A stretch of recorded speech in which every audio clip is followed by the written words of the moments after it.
Hi, Henny, how are you? Welcome back to the channel, or if you're new here, I'm Teknikolour. I really wanted to build a house using the Seasons pack, and I thought that this lot in San Sequoia would be fun to build it on. I had been using furniture from Seasons more recently, and it had made me realize that I'd never actually built using Seasons for the actual house. Since the Seasons expansion pack doesn't ship with a world, I'd also decided to build in Growing Together's San Sequoia. Mostly because I had an idea for a house with an attached garage, and this specific lot has a curb cutout in a spot that would work. I've definitely talked about this before, but a lot of times the curb cutouts for cars to drive onto the lot itself are almost never in logical spots, or they just simply do not exist on certain lots, which that makes sense, since we don't actually have cars in The Sims 4, but still. While I'm already on the topic of packs, I should talk about the ones I've used here. This build is a limited pack build, but infuriatingly, I somehow used 3 kits each, using 1 item each. How does that even happen? Actually, for one of the kits, I know exactly how it happened. I used 1 door early on and even made a mental note to use more items from that kit, and then convinced myself I must have removed whatever item I'd used because I could find absolutely no evidence of the kit anywhere. The other 2 kits with singular items are also, annoyingly, a door and weirdly, a table.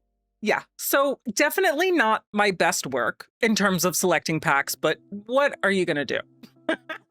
If you're missing those 3 kits, obviously it won't be a huge deal, though I will say that the garage door itself is from one of those kits, Industrial Loft, and it might be difficult to find a replacement that could look like a garage door. In total, this build uses 4 expansion packs and 4 kits, though really just 1 kit if you remove those that just used 1 item. Seriously, Tech, what was I thinking? The EPs I used were Seasons and Growing Together, obviously, but then also For Rent and Adventure Awaits. The kits I used were the Kitchen Clutter Kit, which does most of the heavy lifting for the kits, and then Desert Luxe, Industrial Loft, and Garden to Table. I suppose if you're missing the Industrial Loft kit or aren't really feeling having a useless garage, you could turn that room into a second bedroom. I still cannot believe that I used 3 separate kits with 1 item each, though it could be worse. I guess I should be happy that it was kits and not a larger pack. Anyway, if you've been following the channel for a while, you may know that I took some time off for a vacation. I had hoped I'd have a video up last week since I was home, but I needed one last souvenir for my trip: laryngitis. My throat was so sore the last few days, including the flight home, and then when we landed, I had absolutely no voice at all. So I couldn't exactly post a video, at least without commentary. And I think it'd be so weird to post a longer video, like one of these speed builds, with 0 commentary. I'll tell you more about my trip a bit later, but around now, we're really starting to see the shape of the build come together. I know the lot is very much off to the side, but only because of where the curb cutout is for a driveway and garage. And I do promise that the right side of the lot will get filled out some more over time. I had actually started working on this build before my trip, but abandoned it, and obviously started over with this version afterwards. Beforehand, I was playing with the foundation and sloping the driveway using terrain tools. I even added a full deck to the right side of the house, and it just got out of hand and was not turning out the way I'd hoped. I'm really glad I picked it back up and kept it all level this time around. This house, in addition to the garage, has 2 bathrooms, a single bedroom, an office, and a sort of screened-in sunroom. The kitchen isn't terribly small, and it does have room for a dining area and a separate island. The living room is a nice size, I'd say, and kind of leads you over to that sunroom I'd mentioned. Overall, I think it's a pretty nice sized and laid out home that fits in well to San Sequoia, even if the exterior really doesn't use much from the Growing Together pack. While I'm starting to begin working on the interior, I think I can probably share a bit more about my vacation now. If you didn't know, a few months before I left on this vacation, I had surgery to remove what ended up being 2 kidney stones. I had been dealing with the pain from these stones for like 8 months in total because I didn't know what was wrong with me until about 5 months in. And then it took 3 more for them to finally be removed. It was a whole ordeal, and I knew that I'd be going to Paris in June, so for almost a year beforehand, I was kind of terrified of this trip. I was not looking forward to it. I was so afraid I'd have the extreme pain again at any point during the trip, especially on one of the flights. Like, just imagine how much kidney stones hurt, which is a hell of a lot, let me tell ya, and having to deal with that pain for an entire flight to Europe. Thankfully, I was able to have the surgery and get some news from my doctors and learn how to prevent future stones from forming. I even was given the all clear that I could enjoy this trip to Paris, eat what I wanted, and not really have to worry as long as I maintained my new diet when I returned to the States. You have no idea how much of a relief it was to hear a medical professional tell me I was clear, meaning no new stones had formed since the surgery, and that I was low risk for developing more and truly didn't need to worry about this trip. I also had so many plans for this trip where I expected to post photos every night or every other day, maybe get a small amount of work done. I don't know. Almost none of that happened.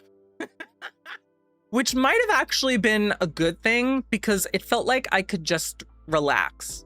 I mean, when I do a European vacation, it's very much go, go, go, and hit the ground running, trying to see as many of the sites as possible. I'm not really a sit on the beach or lounge around the hotel type of vacationer. The only thing I really let myself worry about during my trip was checking on the status of the EA buyout.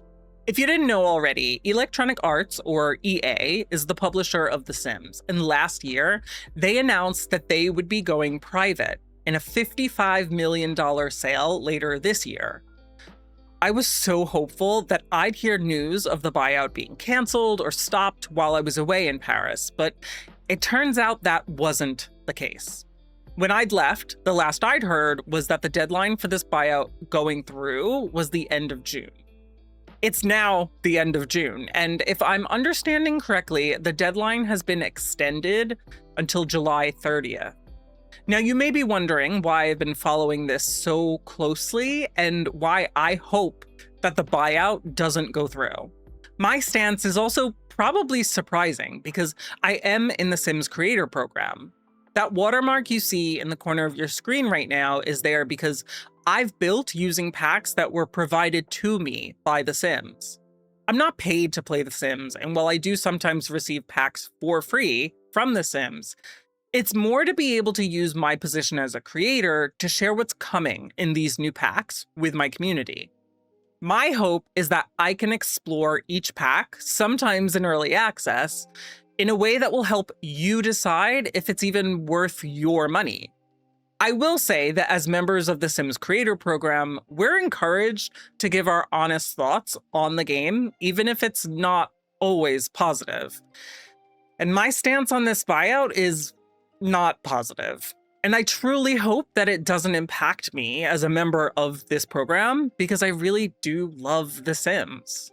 That said, here is why I think this buyout is not only bad news for us Simmers, but also for the gaming industry as a whole.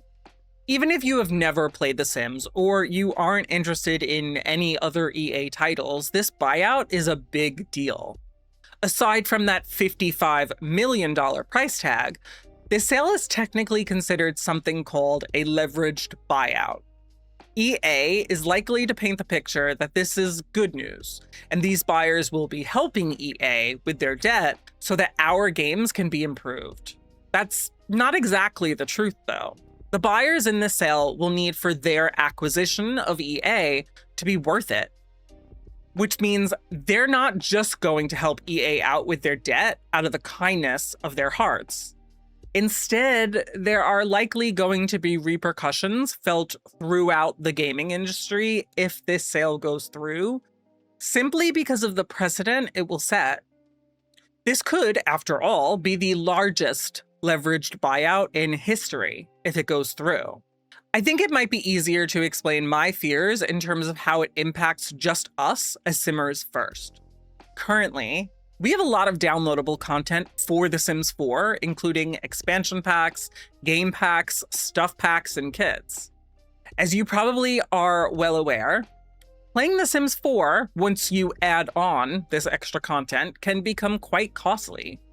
These new buyers, Saudi Arabia's Public Investment Fund, PIF, Affinity Partners, and Silver Lake will need to find ways to cut costs, pulling back on the things that we want and expect, like new and innovative packs, much-needed bug fixes, free content updates, and likely even the people who are hired to work on these games.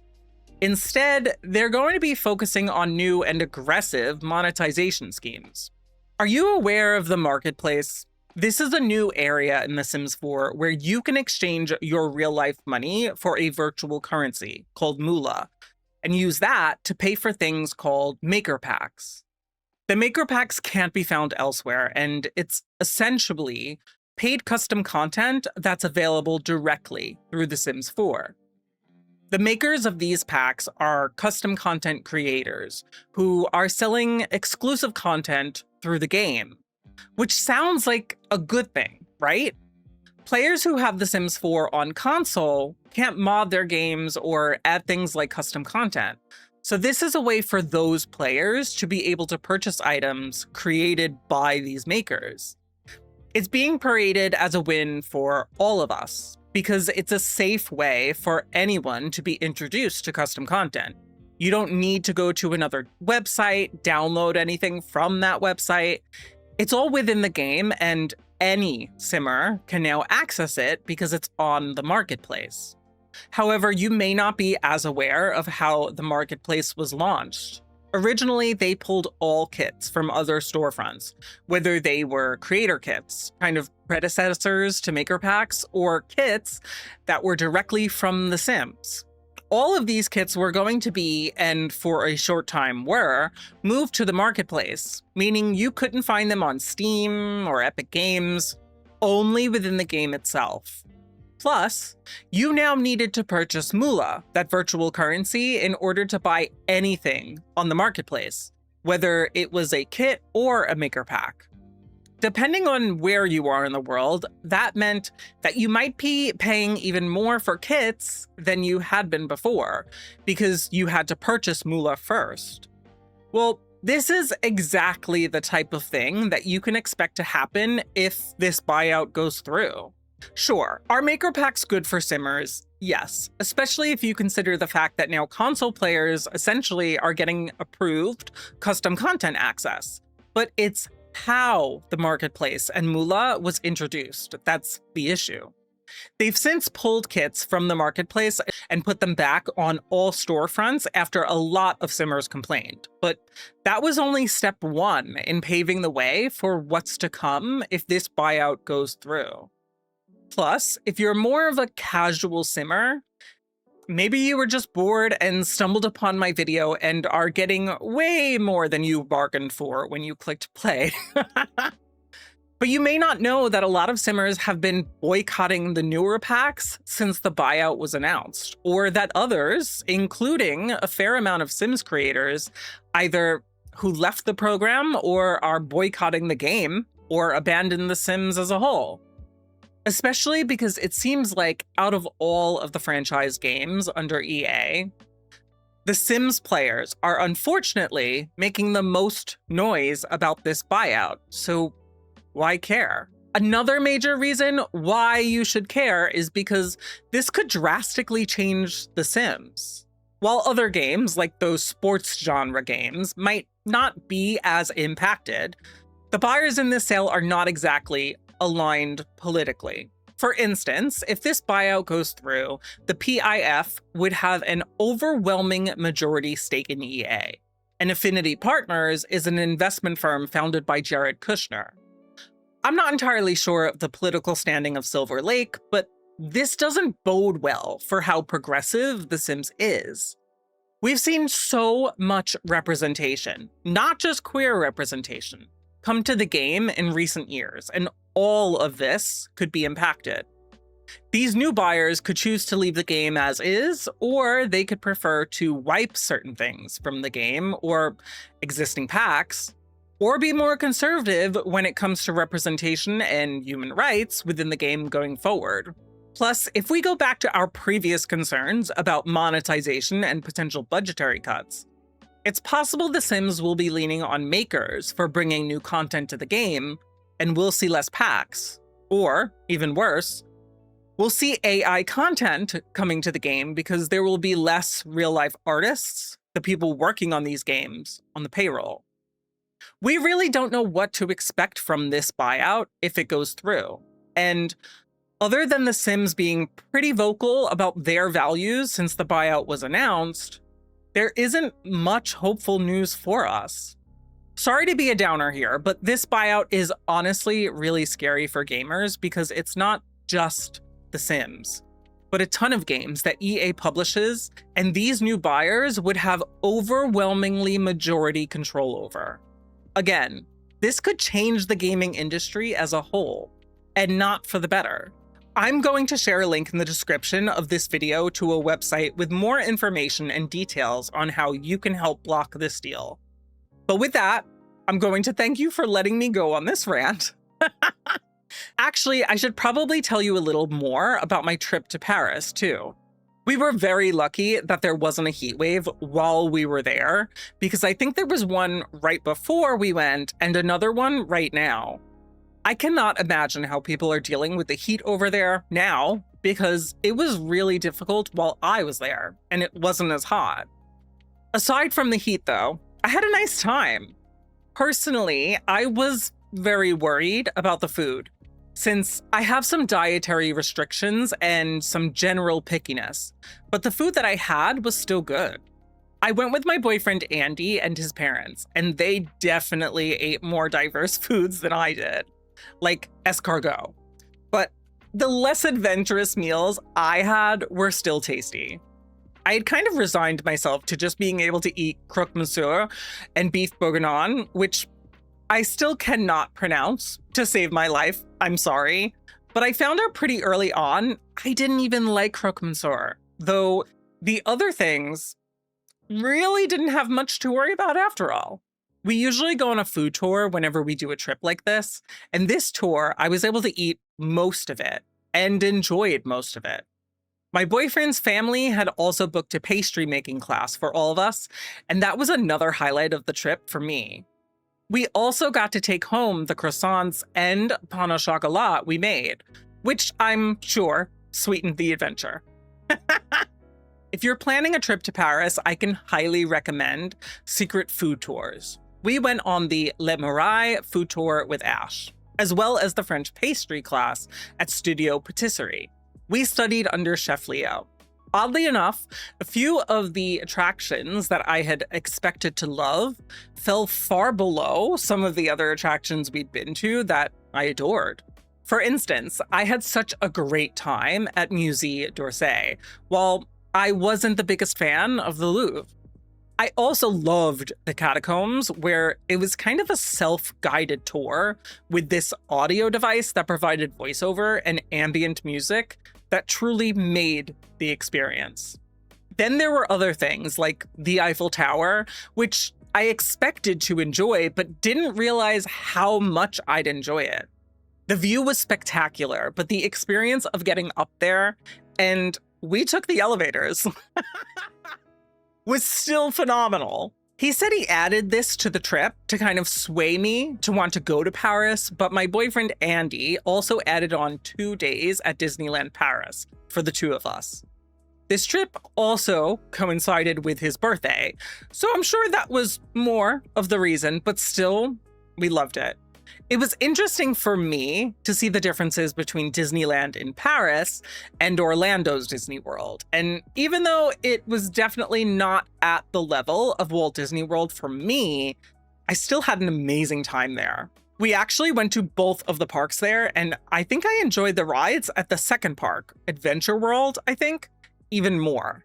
I'm so glad we got to go on the Ratatouille ride because I love that movie. And I was legitimately so looking forward to going on that ride. And we almost couldn't because of the long wait for it. Anyway, I've been rambling pretty much this entire video. So let me finally talk more about how I decorated this build. I didn't want to add on yet another kit for this, but the Restoration Workshop kit could have taken this garage to the next level. But I think we do just fine with the items from these packs, probably because there's more activity and fitness-based items in them. I also wanted the path and driveway to look similar, and I was afraid we wouldn't have enough options based on my experiences with these packs, but we did fine. On the interior, I kind of surprised myself by embracing lighter colored walls, which is not something I typically do. I can't even remember the last time I did a solid color painted wall in a build that was this light. I think I should do it more often though. I'd kind of gone with a darker color palette for the home in general, embracing a lot of reds, blues, and greens. And I felt like if I explored more color or pattern on the walls, it wouldn't look right. Working through the entire build, room by room, was really fun because it's very clearly in my style, but quite different from any of my more recent builds. I love the little mudroom, which opens up into the kitchen. I struggled for a bit trying to decide on which kitchen cabinets to use here, but ultimately went with the ones from For Rent, and I think that was the best choice I could have made.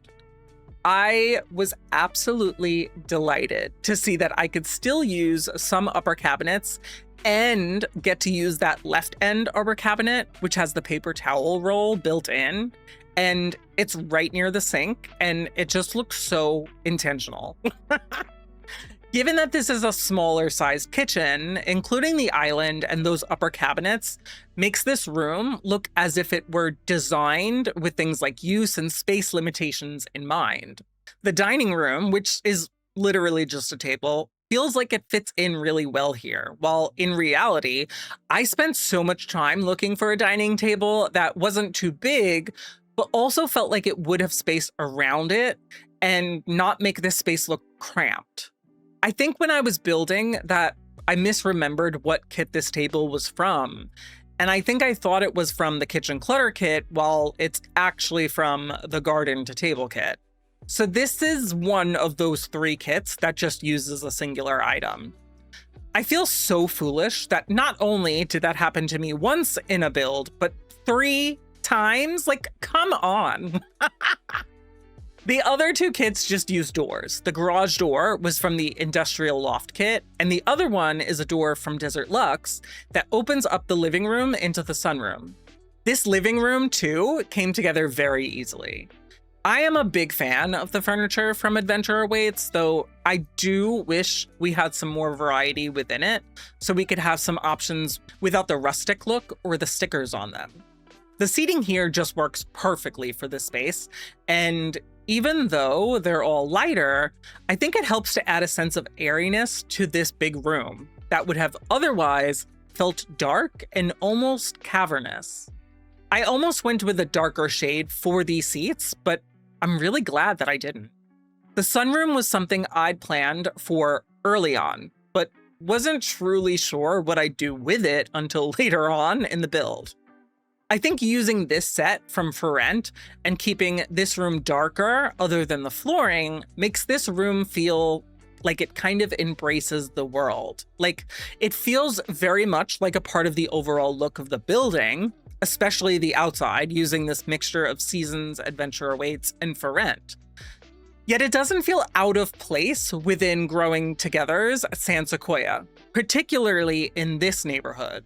Like, it feels very much like a home you'd see in Hopewell Hills, but not Gilbert Gardens or Anchor Point Wharf. And this sunroom embraces that and sort of invites you into the backyard. The other smaller rooms, 2 bathrooms and an office, are designed kind of minimally, but still within the overall style of the house. The office, with just 3 main pieces of furniture, creates a cozy den, which again is darker in color and therefore does become visually smaller, but doesn't overwhelm. The bedroom, on the other hand, while not a small room or a particularly large room, does feel more cozy and almost protected, using some darker colors. Moving on to the backyard, I again kind of surprised myself by not giving us a pool and instead a hot tub. I feel like in my more recent builds, I haven't really been doing hot tubs, but in the past few, it's like I'm gravitating towards them again. It's also kind of interesting to me because I went with this one from For Rent, even though I think with these packs, we had a couple of others.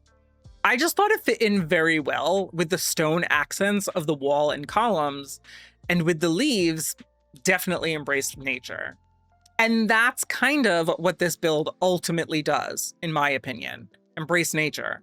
Then I just gave us some gardening planters, a grill, and a picnic table, which I think might be from base game. It's not the one from Adventure Awaits, which felt a little too rustic, and the one from Growing Together felt a little too modern or park-like to me. I also spent some time trying to find a way to spruce up the mailbox. I think I struggle with the mailboxes in the game because as a city boy, I've never had a mailbox like this on a post. I've always had one that's attached to the wall, whether it's outside or inside as part of a block of apartments. I feel like the post-style mailboxes look so odd or just underwhelming. I assume I'd be able to use the one from Seasons, but I think in the swatches that matched it, it was just decorated for a holiday, so I went with this base game one.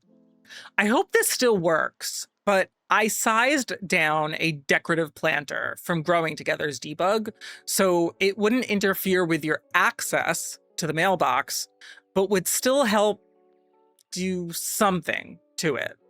The overall landscaping was also very minimal here. I paired a few bushes and a tree over by the fence, and another tree with some hedges to sort of border in the house itself. I used another debug planter and added debug flowers to it on that strip of grass between the driveway and the pathway, also kind of bordering a little dirt path between the 2 paved areas.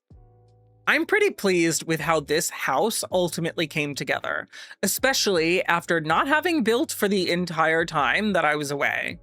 But that's pretty much the end of the build, so let me pop open the game and give you a quick tour. We're in the game now, and this is 36 Bayani Place, and we are in Hopewell Hills in Growing Together Worlds, San Sequoia. As you can see over here on the left, we have the driveway and then that big garage. And then right here is the pathway just to enter into the house, and you come directly into this foyer. There is access to the garage right there. But then you come in, and over to the right immediately is this kitchen with this small little island and just a little area for the dining room. Then it opens up to this kind of expansive living room. And right beyond that is this sunroom. And I just think it looks so chill. And it's like it's just letting you say, come outside, hang out in the backyard, you know? Over here is a little office den, and then you have a big bathroom over here for the entire family if you're having guests over or whatever. And then there is the primary suite, or really the only bedroom here. And this room is pretty spacious, but I feel like because of the darker colors, it feels like more protected, a little bit more like this den. And then there is the primary's bathroom over here. If you enjoyed this video, please drop me a like and then grab the build off of the gallery. To add it to your game, you can find it using my EA ID, Teknikolour. If you'd like to see more of my builds and other cozy gaming videos, be sure to subscribe and hit that notification bell so you won't miss out on future uploads. If you want even more Sims content, consider dropping me a follow over on Twitch. I live stream my pack-based legacy challenge every Thursday, but play other cozy games throughout the week. Planning on picking up Seasons or any other packs? Please use my creator code Teknikolour when checking out on the EA app. It's a free way for you to support the channel because I receive a commission from EA whenever my code is used, and you receive a 5% discount on the Sims 4 packs with it too. Thanks so much for watching. I'll catch you in the next one. Bye-bye.